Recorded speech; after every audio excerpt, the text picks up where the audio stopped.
నమస్కారం అండి. నా పేరు doctor Sunil Reddy, consultant neuro psychiatrist and sexologist. Erectile dysfunction, ఈ యాంగ్జైటీ ఇష్యూస్ గురించి ఈరోజు మాట్లాడుకుందాం. ఇది సైకోసెక్షువల్ ఇష్యూస్లో యాంగ్జైటీ అంటే ఆందోళన, గభ్రా, చిన్న తెలియని లోపల ఫియర్, దీనివల్ల ఎరెక్టైల్ డిస్ఫంక్షన్ వస్తుంది. అండ్ ఎరెక్టైల్ డిస్ఫంక్షన్స్ అంటే అంగం స్తంభించడంలో ఇబ్బంది ఉండి నరాల బలహీనత అనొచ్చు, సెక్స్ చేయలేకపోవటం, ఇవన్నీ కూడా యాంగ్జైటీకి కాజ్ చేస్తాయి. సో ఇది ఒకదానికి ఒకటి లింక్డ్. అందుకే సైకోసెక్షువల్ ఇష్యూస్ అంటాం. అంటే సైక్ అంటే మన మనస్తత్వము, ఆలోచన తత్వము, మన నడవడిక.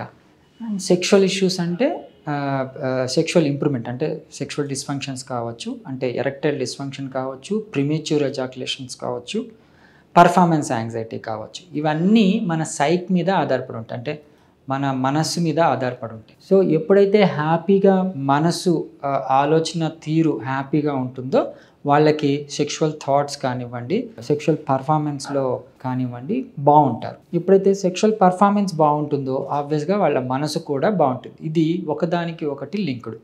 అందుకే సైకోసెక్షువల్ ఇష్యూస్ని ఒక్కసారిగా అంటే ఫిజికల్ అబ్నార్మాలిటీస్ని ఇంప్రూవ్ చేయాలి. అట్ ద సేమ్ టైం వాళ్ళ మనసుని అంటే దాన్ని కూడా అంటే ఎనీ మెంటల్ హెల్త్ ఇష్యూస్ కానీ, ఈ ఆలోచన తత్వాన్ని కానీ, ఆందోళనలు కానీ ఒకేసారి కరెక్ట్ చేయాల్సి వస్తుంది. సో ఈ రెండు ఒకసారి కరెక్ట్ అయితే వాళ్ళు హ్యాపీగా సెక్షువల్ లైఫ్ని లీడ్ చేస్తారు.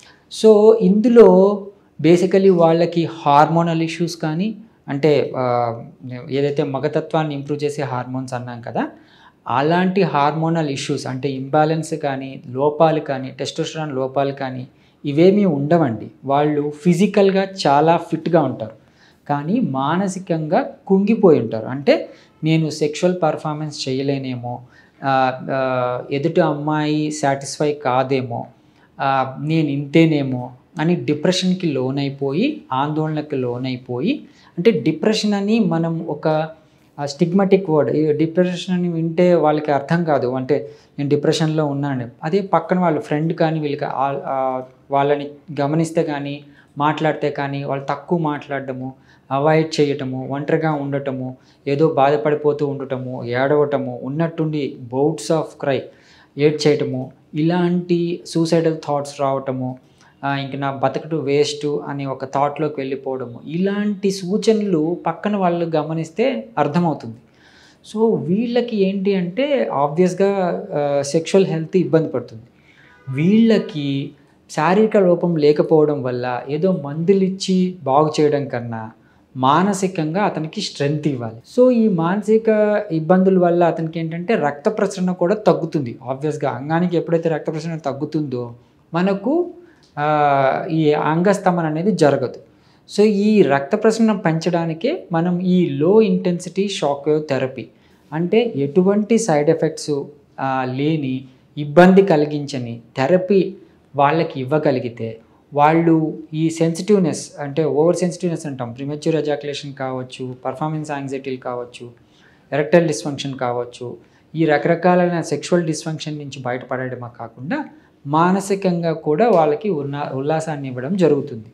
తద్వారా వాళ్ళకి సైకోసెక్షువల్ ఇష్యూస్ నుంచి బయటపడతారు. అందుకనే ఈ లో ఇంటెన్సిటీ షాక్ వేవ్ థెరపీ ఒక థెరపీతోనే వాళ్ళకి అంతా ఇంప్రూవ్ అయిపోతుందని కాదు. ఈ సెషన్స్ వైజ్ అంటే వీక్లీ వన్స్ రావాల్సి వస్తుంది.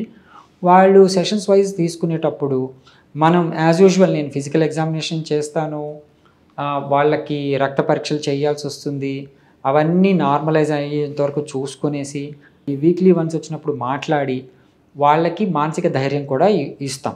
సో దాంతోపాటు ఈ ఫిజికల్ ఇంప్రూవ్మెంట్, రక్త ప్రసరణ కూడా ఇంప్రూవ్ అవుతుంది. దాంతో వాళ్ళకి ఈ సైకోసెక్షువల్ ఇష్యూస్ హ్యాపీగా సెక్షువల్ లైఫ్ని లీడ్ చేసుకోగలరు. సో ఈ విధంగా యూస్ చేసుకోండి. చాలా అంటే వితౌట్ ఎనీ సైడ్ ఎఫెక్ట్స్ మీరు ఉపయోగాన్ని పొందొచ్చు. Thank you.